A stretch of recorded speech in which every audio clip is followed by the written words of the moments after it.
Chapter 5 of The Money Moon. This recording is in the public domain. The Money Moon, a Romance, by Geoffrey Farnell. Chapter 5 How Bellew Came to Arcadia.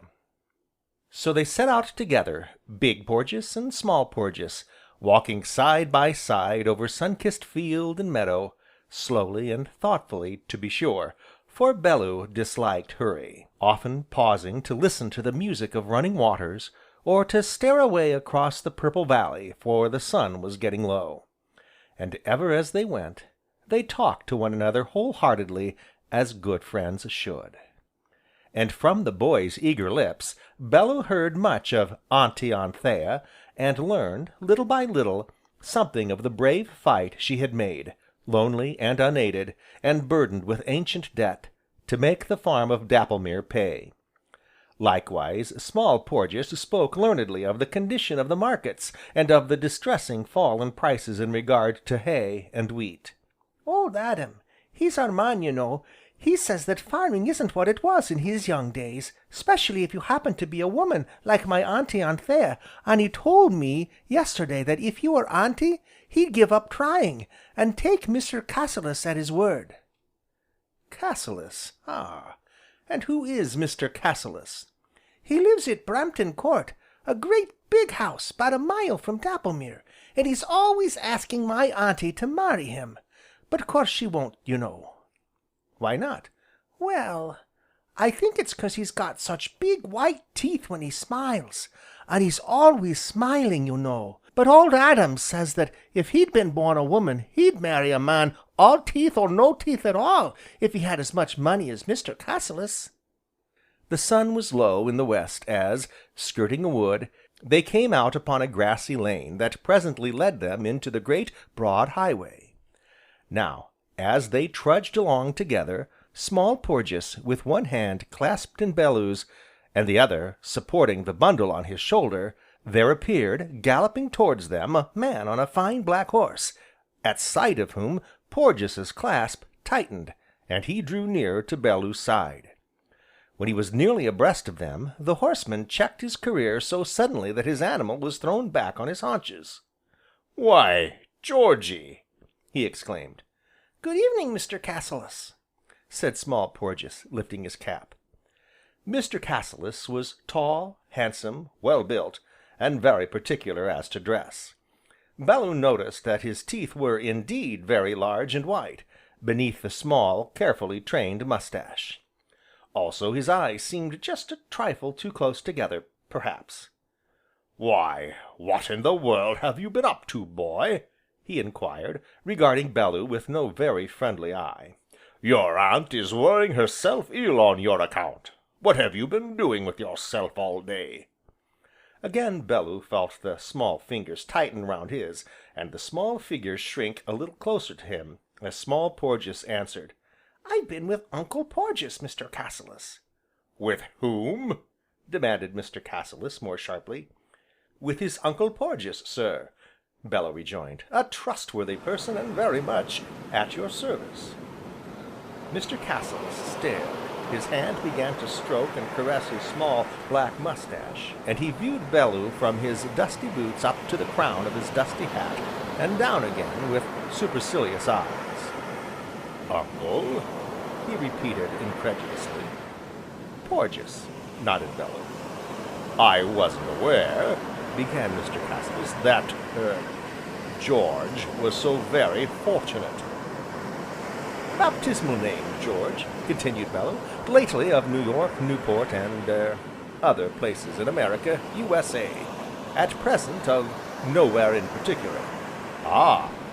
said Mr. Cassilis, his eyes seeming to grow a trifle nearer together. "An American uncle! Still I was not aware of even that relationship." "It is a singularly pleasing thought," smiled Bellew, "to know that we may learn something every day, that one never knows what the day may bring forth. Tomorrow, for instance, you also may find yourself a nephew, somewhere or other, though, personally, I doubt it, yes, I greatly doubt it. Still, one never knows, you know, and while there's life there's hope. A very good afternoon to you, sir.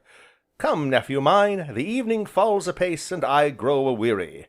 Let us on! Excelsior!" Mr. Cassilis's cheek grew suddenly red, he twirled his moustache angrily, and seemed about to speak. Then he smiled instead, and, turning his horse, spurred him savagely, and galloped back down the road in a cloud of dust. "Did you see his teeth, Uncle Porges?" "I did." "He only smiles like that when he's awful angry," said Small Porges, shaking his head as the galloping hoof strokes died away in the distance. "And what do you suppose he went back for?" "Well, Porges, it's in my mind that he has gone back to warn our Auntie Anthea of our coming." Small Porges sighed, and his feet dragged in the dust. "Tired, my Porges?" "Just a bit, you know, but it isn't that. I was thinking that the day has almost gone, and I haven't found a bit of the fortune yet." "Why, there's always tomorrow to live for, my Porges." "Yes, of course, there's always tomorrow, and then I did find you know, Uncle Porges." "To be sure you did, and an uncle is better than nothing at all, isn't he? Even if he is rather dusty and disreputable of exterior. One doesn't find an uncle every day of one's life, my Porges, no sir." "And you are so nice and big, you know," said Porges, viewing Bellew with a bright, approving eye. "Long would be a better word, perhaps," suggested Bellew, smiling down at him. "And wide, too," nodded Small Porges. And from these two facts he seemed to derive a deal of solid comfort and satisfaction, for he strode on manfully once more. Leaving the high road, he guided Bellew by divers winding paths, through cornfields, and other stiles, until, at length, they were come to an orchard, such an orchard as surely may only be found in Kent, where great apple trees, gnarled and knotted, shot out huge branches that seemed to twist and writhe, where were stately pear trees, where peaches and apricots ripened against time-worn walls whose red bricks still glowed rosily for all their years, where the air was sweet with the scent of fruit, and fragrant with thyme, and sage, and marjoram, and where the blackbirds, bold marauders that they are, piped gloriously all day long. In the midst of this orchard they stopped, and Small Porges rested one hand against the rugged bole of a great old apple tree. "This," said he, "is my very own tree, because he's so very big, and so very, very old. Adam says he's the oldest tree in the orchard. I call him King Arthur, 'cause he is so big and strong, just like a king should be, you know, and all the other trees are his knights of the Round Table." But Bellew was not looking at King Arthur, just then. His eyes were turned to where one came towards them through the green, one surely as tall and gracious, as proud and beautiful as Enid, or Guinevere, or any of those lovely ladies, or all her simple gown of blue, and the sunbonnet that shaded the beauty of her face. Yes, as he gazed, Bellew was sure and certain that she who, all unconscious of their presence, came slowly towards them with the red glow of the sunset about her, was handsomer, lovelier, statelier, and altogether more desirable than all the beautiful ladies of King Arthur's court, or any other court soever. But now, Small Porges, finding him so silent, and seeing where he looked, must needs behold her too, and gave a sudden glad cry, and ran out from behind the great bulk of King Arthur, and she, hearing his voice, turned and ran to greet him, and sank upon her knees before him, and clasped him against her heart, and rejoiced, and wept, and scolded him all in a breath. Wherefore Bellew, unobserved, as yet in King Arthur's shadow, watching the proud head with its wayward curls, for the sunbonnet had been tossed back upon her shoulders, watching the quick, passionate caress of those slender, brown hands, and listening to the thrilling tenderness of that low, soft voice, felt, all at once, strangely lonely, and friendless, and out of place, very rough and awkward, and very much aware of his dusty person. Felt indeed as any other ordinary human might, who had tumbled unexpectedly into Arcadia. Therefore, he turned, thinking to steal quietly away. "You see, Auntie, I went out to try and find a fortune for you," Small Porges was explaining, "and I looked and looked, but I didn't find a bit. My dear, dear, brave Georgy!" said Anthea, and would have kissed him again, but he put her off. "Wait a minute, please, Auntie," he said excitedly, "'cause I did find something. Just as I was growing very tired and disappointed, I found Uncle Porges, under a hedge, you know." "Uncle Porges?" said Anthea, starting. "Oh, that must be the man Mr. Cassilis mentioned." "So I brought him with me," pursued Small Porges, "and there he is!" and he pointed triumphantly towards King Arthur. Glancing thither, Anthea beheld a tall, dusty figure moving off among the trees. "Oh, wait, please!" she called, rising to her feet, and, with Small Porges's hand in hers, approached Bellow who had stopped with his dusty back to them. I want to thank you for taking care of my nephew. If you will come up to the house, cook shall give you a good meal, and if you are in need of work, Her voice faltered uncertainly, and she stopped. "Thank you!" said Bellew, turning and lifting his hat. "Oh, I beg your pardon," said Anthea. Now, as their eyes met, it seemed to Bellew as though he had lived all his life in expectation of this moment, and he knew that all his life he should never forget this moment. But now, even while he looked at her, he saw her cheeks flush painfully, and her dark eyes grow troubled.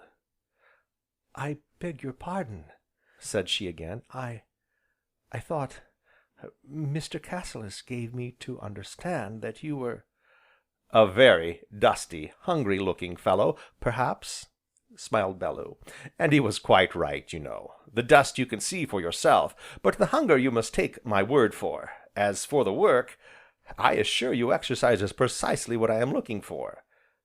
"But," said Anthea, and stopped, and tapped the grass nervously with her foot, and twisted one of her bonnet strings, and, meeting Bellew's steady gaze, flushed again.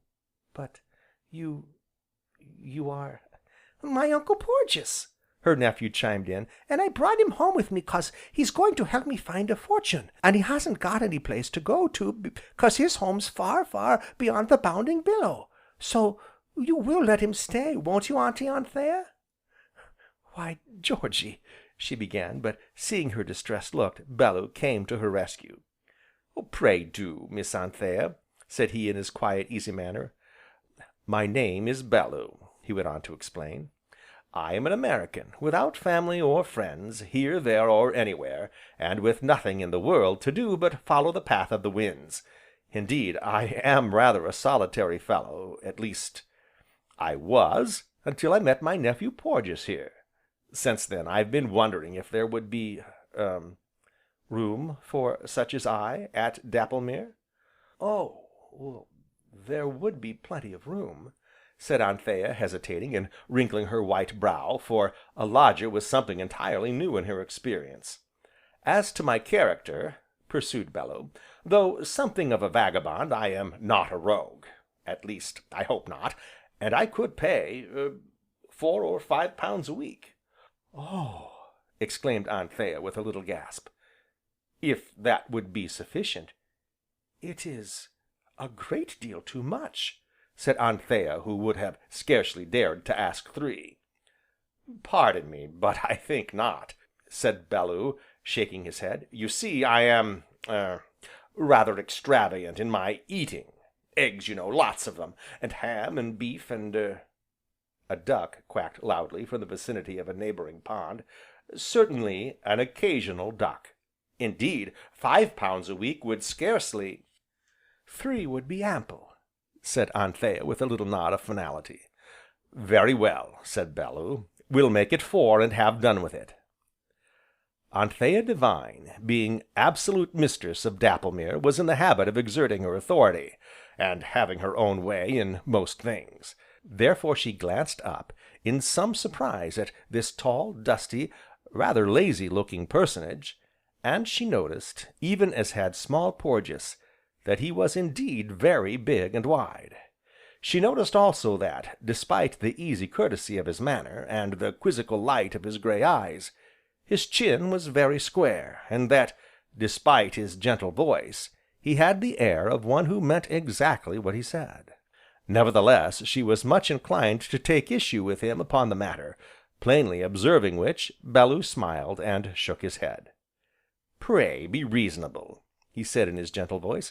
"If you send me away to some horrible inn or other, it will cost me, being an American, more than that every week, in tips and things, so let's shake hands on it, and call it settled," and he held out his hand to her. £4 a week! It would be a veritable godsend just at present, while she was so hard put to make both ends meet. £4 a week! So Anthea stood, lost in frowning thought, until meeting his frank smile, she laughed. You are dreadfully persistent," she said, "and I know it is too much, but we'll try to make you as comfortable as we can," and she laid her hand in his. And thus it was that George Bellew came to Dapplemere in the glory of the afterglow of an August afternoon, breathing the magic air of Arcadia, which is, and always has been, of that rare quality warranted to go to the head, sooner or later.